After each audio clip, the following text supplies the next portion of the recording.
In Britain today, the public sector is bigger than the private sector. For the real productive economy to thrive, it must be released from the burden of paying for Britain's supersized state. But how?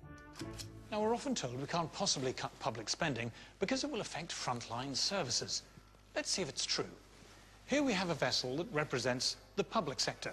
Remember, now we have almost 7.5 million people on the public payroll. How many frontline service workers do we get for our money? According to the Office of National Statistics, there are now 196,000 policemen and women in the UK, though they complain that much of their time is spent filling in forms. We have 500,000 nurses, though the official figure also includes nurses working in private hospitals. The biggest group is the teachers. We have 962,000 of these, although again the official figure includes teachers working in private schools. There are fewer doctors, only 216,000, again including doctors in private hospitals. And then we come down to much smaller groups, like firemen, of whom we have 57,000, and prison officers, of whom there are 48,000. Add all these frontline workers together and you get just under 2 million. Though remember, this figure has been inflated by including many teachers, nurses and doctors who work in the private sector. Now, I'm sure there are many worthwhile jobs we haven't included. But 5.5 million? That's almost twice the number of people who work in manufacturing. What do they all do?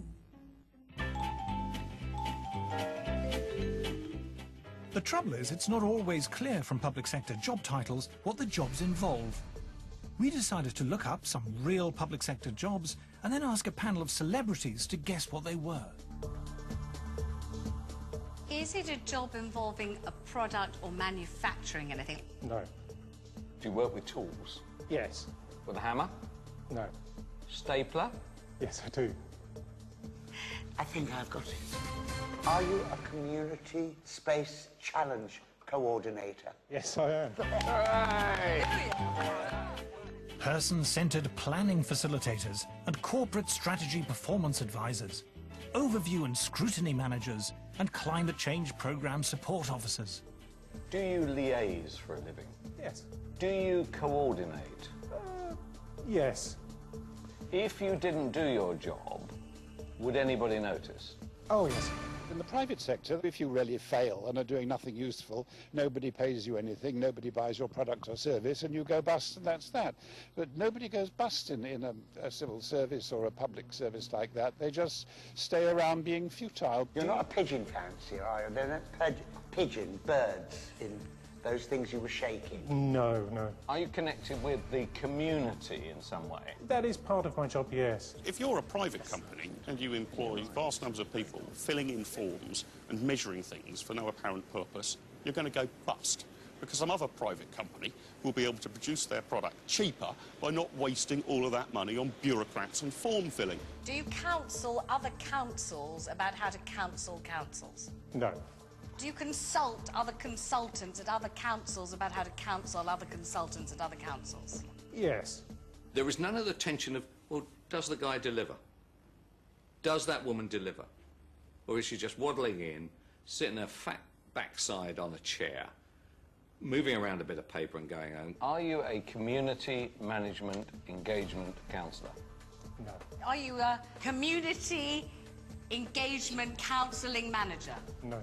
Are you a consultant management engagement community expert counsellor? No. Are you a consultation and communities engagement manager? What is that? When a private company is rubbish, it goes bust. But when a public body is rubbish, it expands. To fix our state education system, for example, politicians have launched a bewildering number of schemes.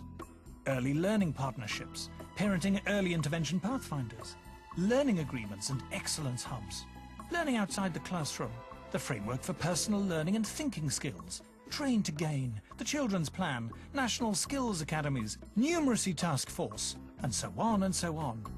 Each one adds a new layer of bureaucracy, another quango, another set of reports and targets and reviews. Each one merely advertises the failure of the last. So on top of nurses, we have integration governance managers. As well as policemen, we have community safety performance managers. As well as teachers, we have early years inclusion facilitators. We have known ever since the Soviet Union that state monopolies are hopelessly bureaucratic and wasteful, that the goods and services they deliver are rotten and insufficient, that their customers are powerless and treated with disdain. And yet, in Britain, we have state monopolies in key areas like health and education. The problem that you have with state providers, especially monopoly providers, if it's a state monopoly, is you deprive the individual citizen of choice. And one of the most powerful things you have if you are buying a product or service is choice. If you don't like this cafeteria, you can go to the one down the road because it's cheaper.